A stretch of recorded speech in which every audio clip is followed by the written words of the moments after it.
London awakens again beneath moody clouds and the scent of trimmed grass, and with it comes the return of the young man who walks with purpose and strikes with fire, Carlos Alcaraz.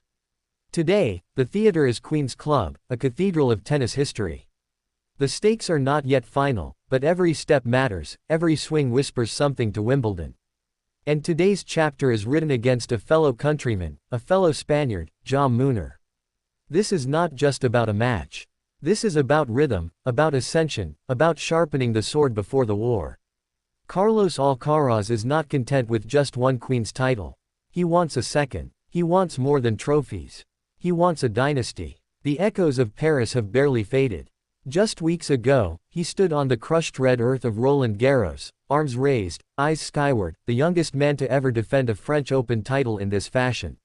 He danced through champions, he dismantled warriors, and then, when it was all said and done, he danced again, this time on the beaches of Ibiza, letting the Mediterranean winds remind him he is still only 22.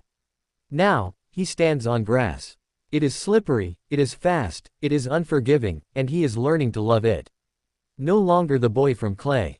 He is a man of every surface. A master in progress. A thread evolving. His first test at Queen's this year came from Australia's Adam Walton. A wildcard. A warrior in his own right. And for brief flashes, the Aussie made Carlos work. But champions do not merely win, they control chaos. Alcaraz did just that. With a 6-4, 7-6, 4 triumph, he sent a reminder to the field, the king has returned. That match was not just a warm-up. It was a declaration. The serve, heavier. The forehand, crackling like thunder through the London mist. The drop shots, like whispered secrets that dance just over the net. This is how he plays, violent in execution, beautiful in design. Today, Jaume Munar stands across the net. A friend, a compatriot. But between those white lines, there are no friendships. Only survival. Only strategy. Only the silence of resolve. Munar is no stranger to grit. He fights for every point as if it were his last. He grew up on the same courts, under the same Spanish sun, chasing dreams that Alcaraz now holds in his hands. But dreams do not make you equal. Execution does. And Alcaraz. He executes with the precision of a blade honed for greatness. It is never easy, facing a brother. You know their tells, their tendencies, their rhythm. And yet, Carlos doesn't hesitate. Because the mission is clear. This week is not for nostalgia. It is for repetition. Repetition of glory. Repetition of dominance. Repetition of victory. The grass court is now his testing ground. Every bounce matters. Every slide. Every adjustment. He is tuning his machine for Wimbledon, and Munar is simply the next calibration. The first set is a dance of patience. Alcaraz probes the corners. He invites Munar in, then punishes him with flicks, spins, and lashes. There's no anger. Only calm devastation. When the break comes, it feels inevitable. The Spaniard, the younger one, the champion, raises his level. The crowd senses it. The cameras capture it. The scoreline begins to tilt. The serve is a weapon now. Once seen as a developmental piece of his game, today it fires like artillery. He mixes it up, out wide, into the body, down the tee. Munar guesses, lunges, but can't gain ground. This isn't a rally. This is survival. The second set is tighter. Munar, brave as ever, pushes him. He draws Alcaraz into deeper rallies, testing the legs, testing the lungs. For a moment, it's war.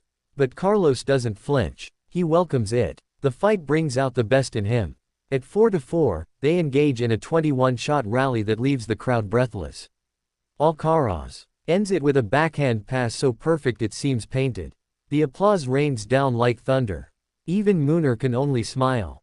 He knows, he is witnessing something. As the tiebreak begins, it's clear this is where legends are carved. Carlos steps into it with eyes like stone. Focused. Alive. At 3-3, he hits an ace down the middle. At 5-4, he wins the point of the match, a forehand slice that turns physics into poetry. At 6-4, the crowd rises. And then it ends. 7-6, 4. Game. Set. Match. Alcaraz raises his arms briefly. There is no roar. Just focus. He knows there are bigger battles ahead. He walks to the net. He embraces Munar. Brothers in arms. Rivals in this moment. One moves on. The other learns. As Carlos walks off court, towel draped over his shoulders, eyes scanning the crowd, we do not just see a tennis player. We see a storm forming. Wimbledon is not a tournament. For him, it's a destiny. The grass will test him more than clay ever could. The margins are slimmer. The bounce is lower. But Alcaraz has never been about comfort. He thrives on transformation. He's no longer the prodigy from Spain.